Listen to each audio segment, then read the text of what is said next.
When I first stepped onto the deck of my newly inherited mountain home, coffee in hand, I listened to the breeze whispering through the pines and thought, this is peace.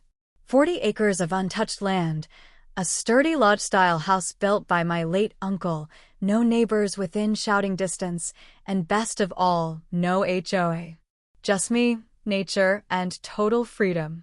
After years of city noise and condo associations dictating everything from window shades to lawn types, I'd escaped. I settled in, ready for a new chapter. Quiet mornings, freelance architectural work from my upstairs studio, hikes through my woods, and firelit evenings. But I didn't expect my peace to offend anyone until it did. It began with a flyer wedged into my gate latch. "Welcome to the Ridgeview Heights community," it chirped, with a registration form for their homeowners association and a map circling my property in dotted red, like a target. I laughed, assuming it was a friendly mix-up, and tossed it. Then came the emails, somehow sent to my personal address. One read, "Hi, Ethan. Hope you're settling in. We'd love for you to attend our mandatory monthly mixer, required for all homeowners under our jurisdiction." Jurisdiction? I didn't reply. 2 days later, a knock at my gate. A woman in her mid-50s, in a too-formal blazer, held a clipboard with a tight smile that set me on edge. "Ethan Caldwell? I'm Margaret Winslow, president of the Ridgeview Heights HOA. Just welcoming you. I noticed your exterior lights don't match our approved fixtures list, but we'll send the PDF." I blinked. I'm not part of the HOA. This property is independently zoned, always has been. Her smile stayed, but her eyes narrowed. "You might want to check that. We've updated our jurisdictional maps. We like everyone to feel included." "I'm not," I said firmly. She left with a cheery, "We'll be in touch," but her tone carried a chill. I realized then I hadn't escaped the HOA world. I'd landed on its edge, and Margaret didn't take no lightly. One frigid night, the silence outside felt sacred. The hearth fire had dwindled, my dog Rusty was curled by my recliner, and I dozed off reading about sustainable design. Then my phone buzzed relentlessly on the nightstand, 2:03 a.m. My stomach knotted.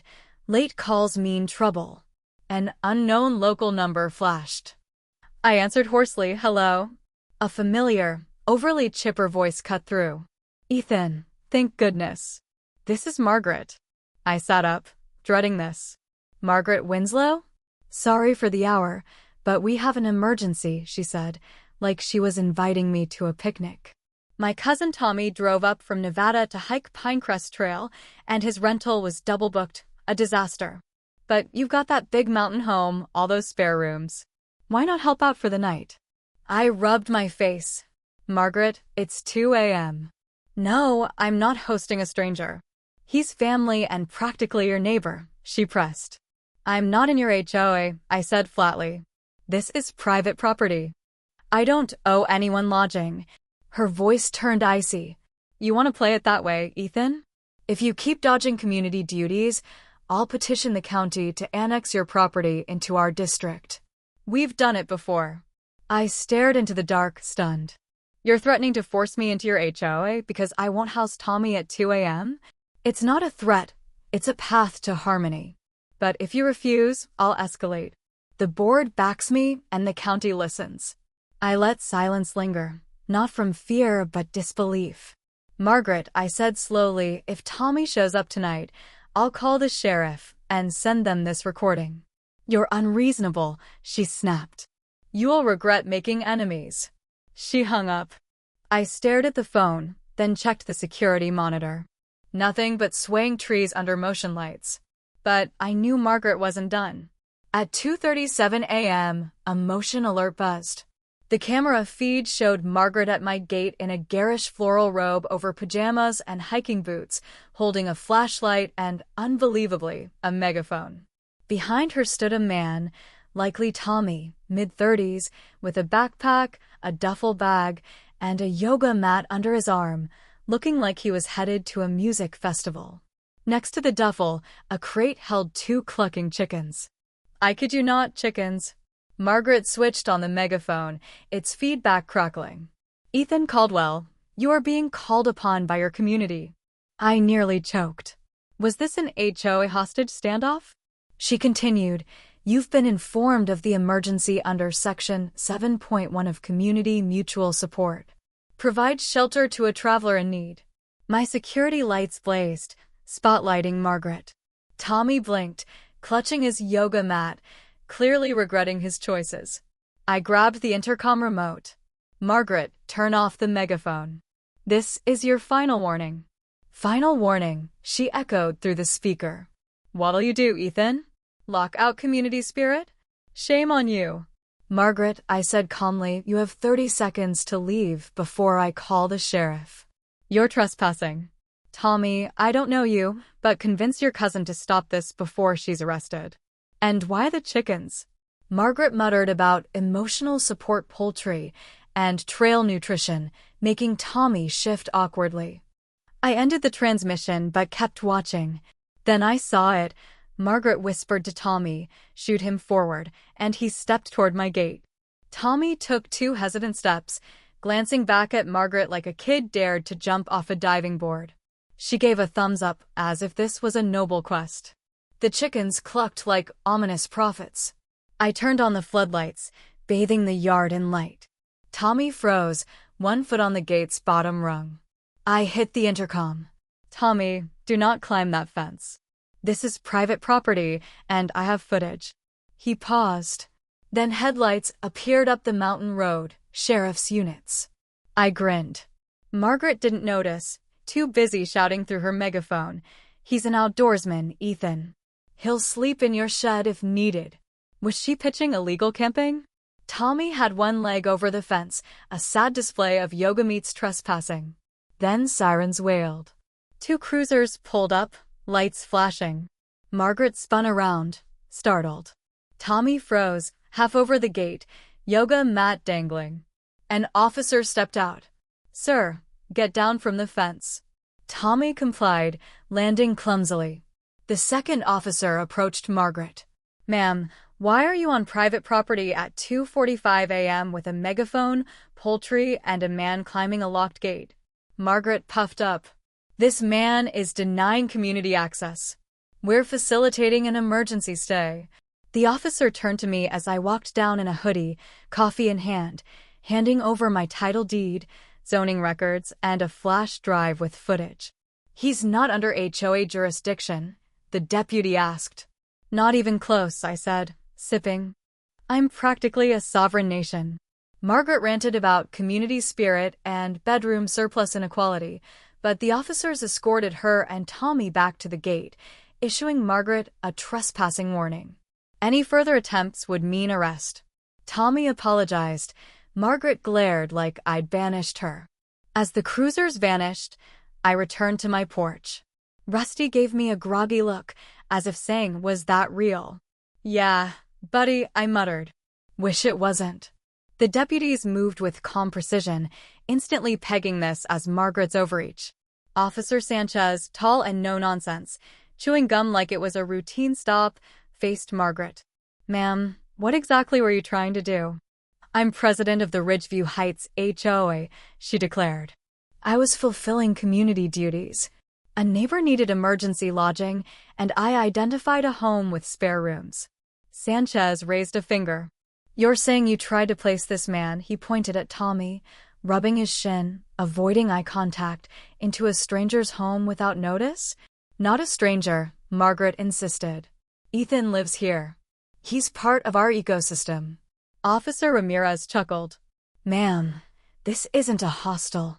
It's a fenced, surveilled private property, and your friend was climbing the gate. That gate excludes people. Margaret snapped. It's symbolic oppression. I leaned on the fence post. It's also aluminum and paid for. Margaret whirled on me. You're not above this. You moved here, so you're morally part of our HOA. I muttered to Sanchez, she's trying to annex my land with a bedtime story. He smirked. Ma'am, I need IDs. Margaret huffed, but complied. Tommy looked ready to vanish. Ramirez ran their IDs, returning with no warrants. Margaret has filed complaints for years, everything from unapproved pumpkins to noisy wind chimes. Sanchez handed back my folder. Mr. Caldwell, you're clearly not under HOA jurisdiction. You've documented everything. Then he turned to Margaret. Ma'am, you're getting a formal trespass warning. Do not enter this property again without permission, or you'll be arrested. I'm noting you encouraged unlawful entry and disturbed the peace. Margaret's jaw dropped. You're siding with him? He's the antisocial one, living like a smug hermit. I grinned. I prefer reclusive land baron, thanks. Tommy groaned. Sanchez added, bringing poultry onto someone's property is a potential health code violation. Leave the chickens out next time. Margaret's face twisted. Ramirez stepped in. We'll escort you to your vehicle. Leave peacefully or we escalate. Margaret hissed, this isn't over.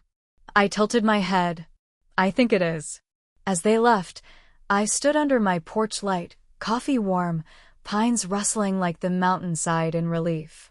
Rusty barked once, punctuation to the chaos. I started a new laptop folder. Margaret, HOA, legal evidence. People like her don't quit, they regroup.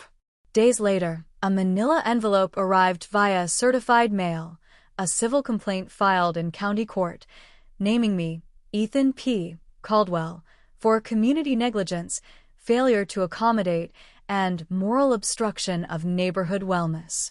Margaret claimed I'd violated the Ridgeview Heights HOA's Mutual Aid Compact, a fiction with no legal weight, citing Rousseau and barn-raising traditions. I stared, wondering if this was satire. I hired Sarah Mitchell, a lawyer who'd spent 15 years dismantling HOA overreaches. This is the dumbest complaint I've seen, she said, and I defended a guy sued for a green mailbox. The court date came quickly. Margaret arrived in a blazer like battle armor, toting a 6-inch binder and delusional confidence. Tommy was absent, maybe meditating in a yurt. Margaret brought charts, including a comparative generosity index, Ethan versus real neighbors. I sat beside Sarah, watching Margaret set up like a game show host. Judge Harrington, gray-haired and sharp, entered. Margaret's opening statement was a bizarre manifesto. Your Honor, in Ridgeview Heights, we strive for unity and moral alignment. Mr. Caldwell, by refusing shelter, has broken our community's bonds. Harrington interrupted. Is the defendant a member of your HOA? Margaret faltered. Not officially, but morally, yes. Proximity implies engagement. Sarah stood, barely hiding a smirk. Your Honor, my client owns an independently zoned parcel with no HOA ties. The plaintiff's case relies on emotional coercion, not law. She orchestrated a trespassing incident at 2 a.m., attempted forced occupancy, and brought poultry. The courtroom chuckled. Margaret stood, red-faced. Objection to tone. Harrington sighed, removing his glasses. Ms. Winslow, you sued a private citizen for not housing an uninvited man at 2 a.m. You have no authority over his property, you're quoting philosophers, and you brought chickens. I'm struggling to see why we're here. Margaret's mouth opened, silent. Harrington continued, I'm dismissing this with prejudice. The plaintiff will reimburse the defendant's legal fees and pay $25,000 in damages for stress, lost time, and the absurdity of this ordeal. Margaret gasped. This sets a terrible precedent. Harrington stared coldly. Maybe you'll learn to knock before climbing fences and using megaphones. The gavel slammed. Case closed. Margaret stormed out, binder flapping, muttering about legal conspiracies. Sarah grinned. She just laid a massive legal egg. I laughed, tension melting. Outside, reporters swarmed. One asked, Mr. Caldwell, what'll you do with the $25,000? I smiled into the camera. Probably a taller fence. A month later, the Ridgeview Heights HOA held its annual picnic, usually a tense bake-off and judgmental bingo fest. This year felt different. Margaret had resigned, citing spiritual misalignment with legal frameworks translation. The judge roasted her into hiding. I sent the HOA board a sheet cake with frosting that read, "Private property tastes sweet. RSVP next time." That weekend, I hosted a barbecue for my real neighbors, those with boundaries and common sense. I rented a bounce house, hired a taco truck, and got a party clown in a suit with a name tag. "Hello, I'm HOA Margaret." He handed out fake citations to kids for excessive giggling or unauthorized lemonade. Parents roared, kids shrieked, and a conga line formed. Officer Sanchez stopped by for ribs, leaving with a to-go plate. I added 2 signs to my gate: hospitality by invitation, trespassing by prosecution. No megaphones, no mandates. Post-midnight chickens confiscated. Peace returned, the real kind, earned by standing firm, laughing loudest, and knowing the best fence isn't just a boundary, it's a punchline. Ridgeview Heights moved on, Margaret's reign a fading joke, my mountain home a fortress of freedom.